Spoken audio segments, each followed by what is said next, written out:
Just made it to the York Corn Fair. Yeah, just about to head in and see what we can find today. No idea what to expect, so I'm pretty excited about getting in there. See what we can I find. know, let's do it. Let's do it, let's see if we can grab some bargains.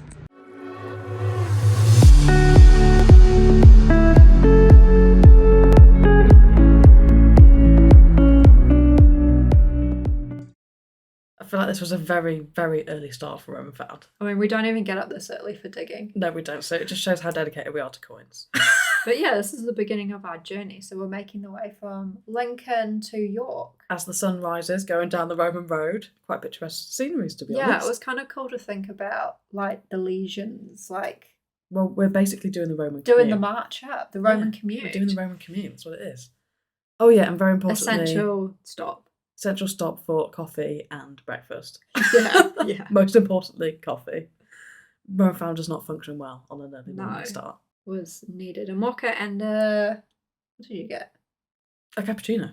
Oh. Or did I get a flat white? I can't remember. I think it was a flat white. It might have been a flat white. One of the two. They're both the same anyway. And some little pastry treats. Some little pastry treats just to get us going in the morning. But I mean, I'm pretty excited. So what are we doing at the coin fair, Lucy? Well, obviously having a bit of a mooch about. Yeah, because... It's our first time going, so we don't really know what we're going to experience. That's very true, and I think we've both got a little idea of some coins that we would hope to find and maybe buy. Yeah, we'll see if they're there. And we're also doing a special with Dominic Chorney from Baldwin's. Yeah, the ancient coin specialist. We're going to have a little bit of like a secret challenge running throughout this event that you won't see until the second half of this video, when all will be revealed and Dom will do a little bit of a chat about some top tips for coin fairs and what to look out for. And some judging. But yeah, we've just arrived, and it was a good drive. Yeah, it was quite an easy drive, wasn't too bad. And then we got there fresh, bright and early as the coin fair opened. Literally, as they opened the doors, we were there waiting to go in. So I think couldn't have timed it better. It was a little bit hard to find, wasn't it? Yeah. I mean, the bright yellow posters did help. They did help. I feel like we are the type to miss that. And I feel like the York race course is like such a great venue. Yeah, it was quite impressive. There's been evidence of them racing horses here since like as far back as Roman times. I mean, that's mind-blowing. It is mind-blowing, isn't it? And we're better to have a coin fair. I know, but this caught our eye as soon as I walked in. We didn't even make it into the coin fair for like at least 40 minutes because we were drawn immediately to the Anglo-Saxon in the corner hammering coins. Dave the Moneyer. Yeah, Dave the Moneyer as he's known. And I mean, what a guy he was. What a legend. A legend. It was quite like mesmerising, like watching the process of making a hammered coin, because it's something I've actually never seen in real life before. No, and he does it so authentically. I mean, the guy has got so much knowledge and like information about everything. He spent so much of his life researching these coins. Yeah, and, like how dedicating his life to it. I know, and it was just such impressive the knowledge he had. He was more than happy to take, well, at least an hour out of his time to talk to us, us idiots about coins and how they would have been made. But I think what I loved the most was the dies. The dies, yeah. And he'd engraved all of the dies himself. Like, they were beautiful. They were beautiful. And they were basically exact because of the coins he was reproducing. Like, that Lizzie he minted us was, like, spot on. I know, you think people might... Will they find them in the future? Should we go and toss a few in the field and see if anyone finds them in the future? We'll bury some. But no, he even showed us about brockages, double strikes, so-called weak dies, like loads of stuff that we didn't quite understand ourselves as metal detectorists, and he helped us show, like, physically like, how they would have happened. How they happen, because they come up, like, you see them. You do see them, yeah. And, like, he was explaining about how, basically, like, these factories where they would be minting these coins, there would just be a man sat there hammering like coin after coin after coin after coin after coin, and he had to make like as many as possible. And I think he said the dies are like capable of minting 50,000 coins. Yeah, something ridiculous like that. It was like obscene. He tested the dies to destruction himself. The dies actually, the engraving doesn't wear out. It's the hammering on the other end until it's too small to hold. And about after an hour, almost an hour, we realised we are actually at a coin fair. And we maybe should go in and buy some bargains before somebody else finds them all. Yeah. So we did think about, we had to unfortunately leave Dave, because I would have happily stood there chatting to him all day. So that was probably a rookie coin buyer's mistake. Or getting distracted Yeah. by the reenactment. Missing all those early deals. Missing the early deals. But then Dave had such an important knowledge, I think it was important to listen to him. Exactly. We got a little bit lost to start with. Yeah, we got trapped in Stamp World. The bottom floor of the coin fair, It's just nobody all tells you, stamps. but it's just like hundreds and thousands of stamps. And it's the top, two? The top 2 floors of the coins. But there's no like signage or directions. No, to you just have to wander about. And we managed to make our way to the Baldwins our safe stand. place. Our safe place for And the see day. our friends. Yeah. We found Dom and we checked out everything that was on display at Baldwin's. I mean, there's some incredible stuff there. I know, it's like being in a candy store. It is like being in a candy store. Like, look at all the gold, the silver. We were looking in particular at the Cortalvi status, weren't we? Yeah, because that's our Celtic tribe that's local to us. And it's the most likely thing that we find on our permission. And we have found silver units of that kind of tribe So before. we wanted to have a look at the... have a little gander at what could pop up. And then we had a bit of a... Little Because bit of a there's a wander lot around. to see. There are a lot of dealers and stands there. Oh yeah, and most of the dealers that we saw were like really happy to be chatted to, their stuff to be filmed, tell us a little bit of information about stuff. Yeah, and even though we clearly weren't buying things. surprisingly, what we discovered, quite a lot of them were metal detectorists. Yeah, it was like, apparently we learned about this like secret transition which happens from detector to collector to dealer. I don't know if that'll happen to us, but we have started collecting, so who knows? But we saw some really cool stuff. This isn't obviously a coin, but it was really cool. It's like a little... A little gold Georgian memento mori. Yeah. And it was just A like... little skeleton in a box. I mean, you were like in love with it immediately. You were like, what is that? I don't know how old it is exactly. He said that he reckoned it was Georgian. It had been dated to Victorian, but they weren't quite sure about that. And then we found a token stand, and I managed to find a Lincoln silver shilling token. Oh, so A good. Lincolnshire token, which I think they're so cool. There's local history. I just wanted to have a little... Yeah. I was on the hunt for You were ratting. New Zealand coinage, because that's what I'm collecting at the moment. Yeah, and you managed to find a beautiful half crown. Because we dug through a lot of bargain boxes, didn't we? And then we pulled up the little purchases. Yeah. But there wasn't a lot of New Zealand coinage about the fair. We really had to ask about and have a dig around for it. Yeah, and then I managed to pick up a little London token and just an Indian, I think it was a rupee, just because it drew my attention. And then I also managed to find a Constantine Gloria Exorcitivus, which is like the first coin we ever found, in a bargain bucket for £7. I know, you're always after those little romans. Always after those little rebels. So I was like, that's straight in the bag. Here's my money, take it. So this was our little purchases before lunch. And oh my gosh, like, so needed the lunch break. Oh yeah, we were exhausted. We were like knackered. I think all the chatting, the walking around, the intensely looking at coins, like Yeah, I wears don't think down. you realise how exhausting it is. It's It, like a like- lot of visual audio stimulus. Yeah. And the food though, Oh. Dig's grand rating, 8, 9 out of 10. It was like top lamb pie Mm. with mash and gravy, top tier. notch. That sausage roll. You can see how happy I am with my little sausage roll there. If you're liking our digging adventures, please remember to hit that subscribe button and follow our channel.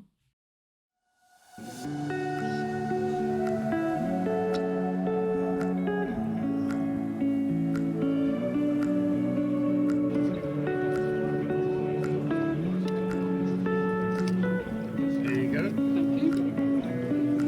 Thank you very much. Thank you.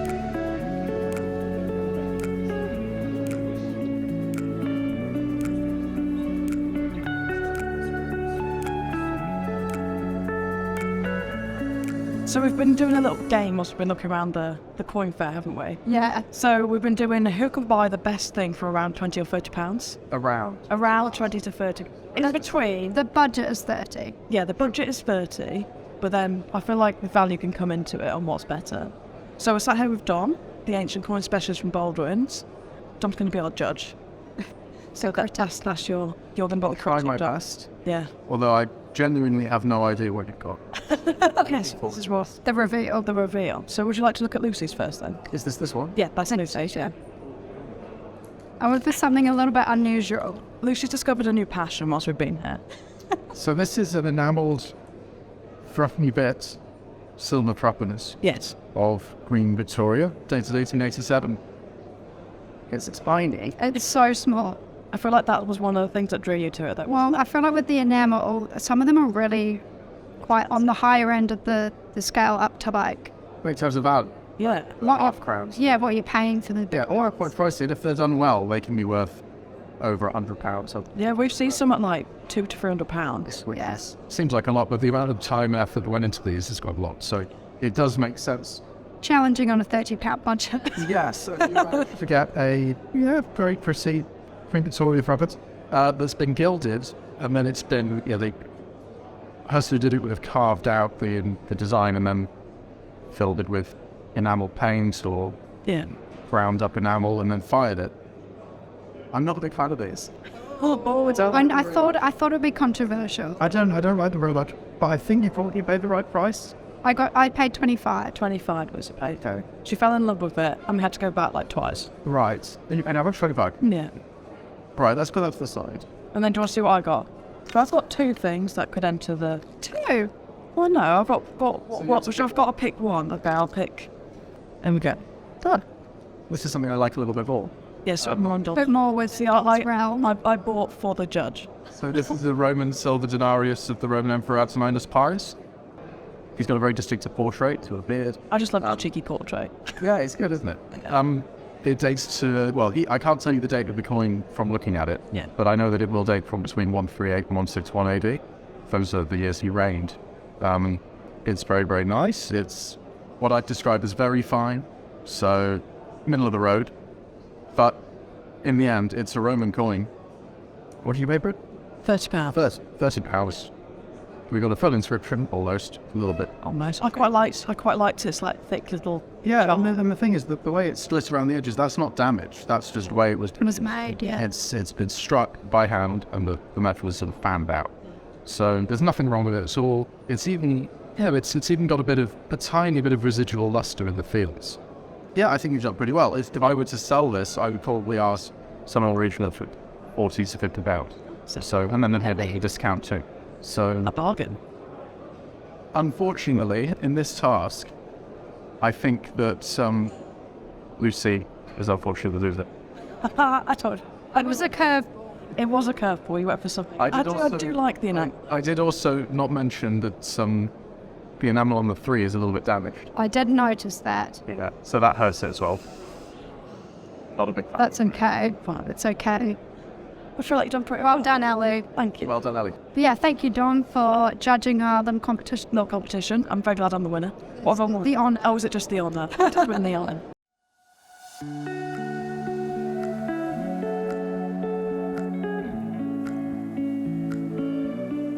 So there are some bargains to be found at the coin fairs then, Dom? Definitely.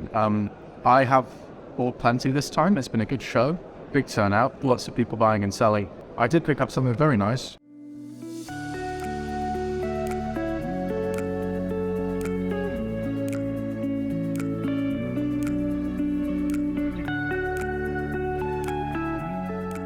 So, Dom, I think you've got something to show us as well, haven't you? Yeah, I do. I found something that I think will make a fantastic gift. It's not really my area. I do Roman and Greek coins and Celtic. But what I do know is people find these kinds of things really, really interesting. This is a Spanish 8 reals. It's a cob. It's a very crudely made coin. And it's also known as a piece of 8. So it's a piece of pirate treasure. Cool. And look, it says on the box, Lucayan Beach pirate treasure, which is, I think, a beach in Florida, where a large number of these were found. As a shipwreck, these Spanish ships carried massive amounts of bullion back to Spain from South America, and then masses of treasure. And pirates would also they'd steal it. Whether this was actually a pirate ship, probably unlikely. But piece of 8 has always been associated with pirates. It's really cool. We can't see the mint, and I've been told that these are much more valuable when you know the mint than when you know the date. Yeah. Because otherwise this is just a bomb. Just a crude piece of metal that it designs on it. So it's not worth a huge amount in that respect. But what is nice is that it comes with another certificate from a well-known London auction house that guarantees that this coin was recovered from the Lucayan Beach private treasure trove of 1628, which is really, really cool. And like I say, I think it just make a fantastic gift. Yeah. I mean, it's so cool. That's like a real piece of pirate treasure. Isn't that good? I've never The dream find. It's not the dream. It will be the dream find. Yeah, honestly, they find this stuff off the coast of Florida, and it goes back into the US, and they're often massive auctions. They're really, really cool. I mean, that's something that we'd never really see in the UK. No. That's not anything we'd probably ever You found. don't tend to see it. I think there are some shipwrecks from, Yeah. through the English Channel where some treasure been looked up in the past. but you won't get anything on, this kind of scale of some of these sort of Florida. But of course, you get a lot of hurricanes in Florida. Yeah. And that's when you get some of the shipwrecks. I think it's so cool. I've never seen one before. I didn't know they could be so big and how crude they were. They're great, aren't they? Well, I wasn't expecting how crude they were. My. Yeah, I know, and I think... Yeah. And it's so heavy. Even as someone who doesn't specialise in that area, Yeah. I think it's still so cool to have one. Yeah, definitely. Definitely. It's just I think it's always an artifact in its own little, it's epic. It's epic.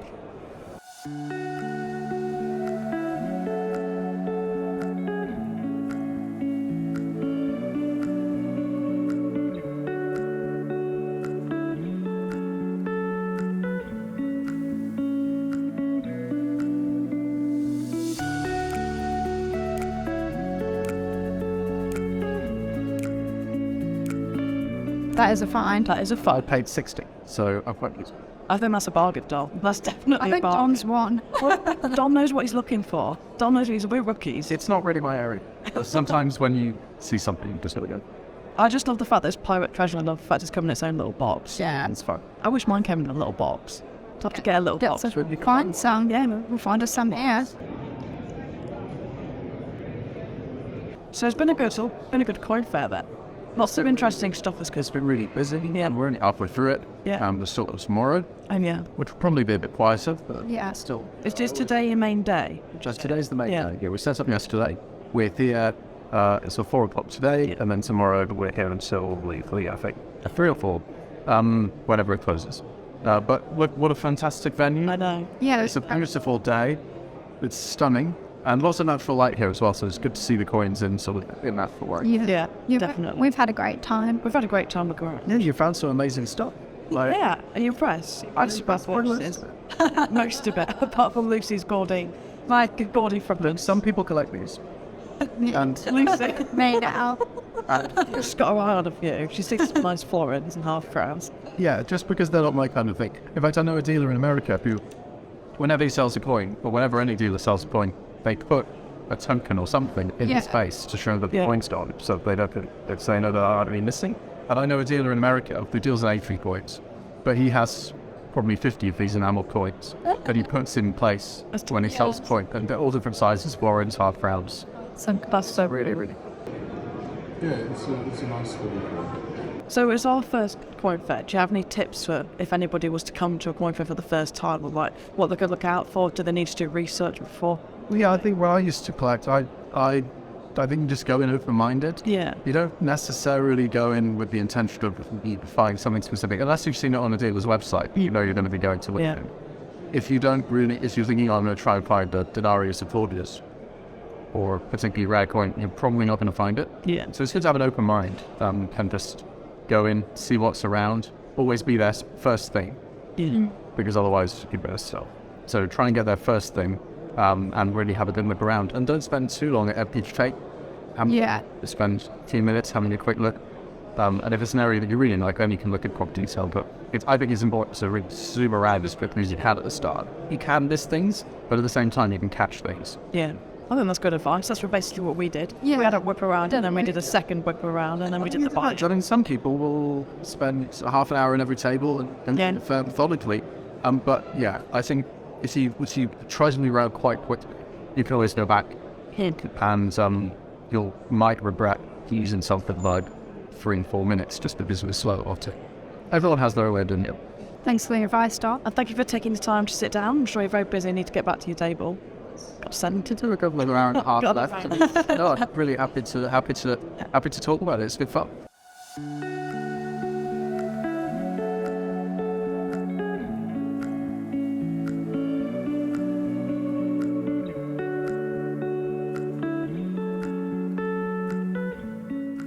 Just leaving the coin fair now, and what little haul we've both got. I know, and it's been a great day. We've caught up with quite a few people as well. Definitely managed to grab a few bargains on the way out and some bucket bins. Lucy grabbed a New Zealand crown for 50p. Scrabbling away. Scrabbling away in the bins, always worth doing. But no, definitely recommend coming. It's quite busy first thing in the morning. Yeah, it was packed. Bit overwhelming at first, but Yeah, lots to see and good food. I felt I've got some good bargains as well. Yeah. Yeah, so hope you've enjoyed this episode. Be sure to give us a like, comment, subscribe, and we'd love to hear more from you. Yeah, we'll probably catch you out in the field next. Yeah, catch you in the field next. Hope you enjoyed this special. If you've loved our adventure today and you want to get out on more adventures of your own, then don't forget to use our 10% discount code and treat yourself to some new gear.